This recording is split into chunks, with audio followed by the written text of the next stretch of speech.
Hi, உங்கள் எல்லாத்துக்கும் வணக்கம். நான் முத்து பிரகாஷ், உங்கள் முத்துருப்ப முத்து பிரகாஷ். இன்றைக்கி எதை பற்றி பேச நீங்கள் எல்லாம் பார்த்துட்ருக்கோம். கூலி இந்த படம் ரிலீஸ் ஆகுது. கிட்டத்தட்ட 350 கோடி பட்ஜெட்டுன்றாங்க.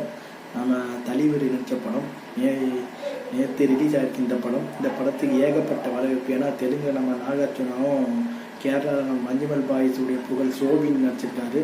ஸோ நம்ம கன்னடத்தை பெரிய ஸ்டாராக இருக்கக்கூடிய உபேந்திரா, நம்ம பெரிய பாலிவுட்டோட பெரிய ஸ்டார் நம்ம அமீர் கான், அதுக்கப்புறம் நம்ம சூப்பர் ஸ்டார் இவங்கெல்லாம் நடித்த இந்த கூலின்ற படம் நேற்று ரிலீஸ் ஆகிருக்கு. படம் மிகப்பெரிய ஒரு ஐப்பை உருவாக்கிட்டு வந்திருக்கு. இது எல்ஜி வில்லன்ஸ் ரசிகர்களுக்கு அதிர்ச்சி ஒப்பாக இருக்குது. படத்தோட கதை பார்த்தோன்னா, சத்யராஜ் அவர் ஒரு சேரை கண்டுபிடிக்கிறார். அந்த சேரில் யார் வச்சாலும் அவங்க எப்படி சொல்கிறது, பொசுகி அப்படியே இறந்து போயிடுவாங்க. ஸோ இதை விஞ்ஞான ரிசர்ச்சில் கொடுக்குறப்ப இதை யாரும் அக்செப்ட் பண்ணிக்கல. இந்த சேரை நம்ம நாகார்ஜுனா வாங்கிடுறாரு. ஸோ அதை வாங்கிட்டு அவர் வேண்டாதனா சேரில் இது பண்ணி கொள்கிறாரு. ஸோ அது சத்யராஜுக்கு பிடிக்கல.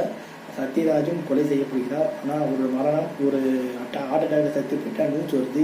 இதெல்லாம் நடக்குது விசாகப்பட்டினத்தில். யாருக்கு நியூஸ் வருதுன்னா நம்ம ரஜினிகாந்த் அவர்களுக்கு. ஸோ அவங்க போய் இந்த நண்பர்களுடைய சாவுக்கு யார் காரணம்னு படி வாங்குறார். அதன் மூலமாக ஒரு ஃப்ளாஷ்பேக், அதன் மூலமாக ஒரு ட்விஸ்ட்டு. இதுதான் படம்.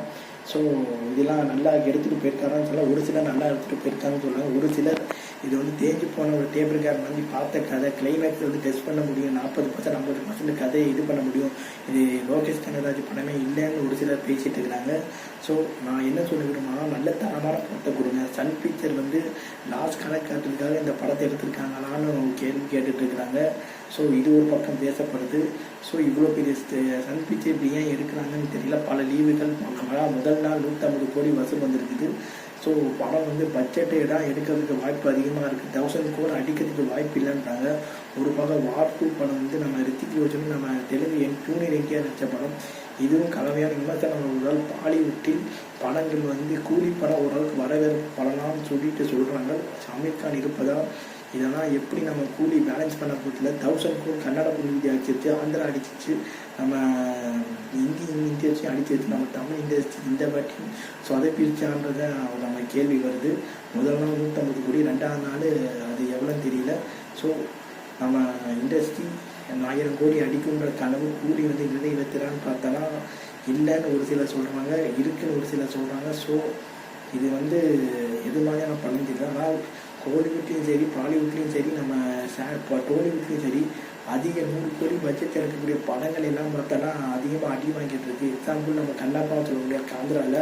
அதுக்கப்புறம் நம்ம கிங்டம் படத்தில் சொல்லணும் 130 கோடி பட்ஜெட்டு, கண்ணப்பா 180 கோடி பட்ஜெட்டு. ஸோ பிரம்மாண்டமாக எடுக்கிறாங்க. ஆனால் படம் லாஸ் ஆகிட்டே இருக்குது. ஹிந்திலையும் சொல்லவே வேண்டாம், 3 படத்துக்கு மேலே 100 கோடி எடுத்து லாஸ் ஆகிடுச்சு. ஸோ சர்தார் பார்ட் 2, அதுக்கப்புறம் தடா 2ன்ற படங்கள் இதில் வரிசையில் இருக்குது. ஸோ மலையாள இண்டஸ்ட்ரியில் கம்மி பட்ஜெட்டு நல்ல ஒரு மெசேஜ் பண்ண படத்தை தராங்கன்னு எல்லாரும் சொல்கிறாங்க.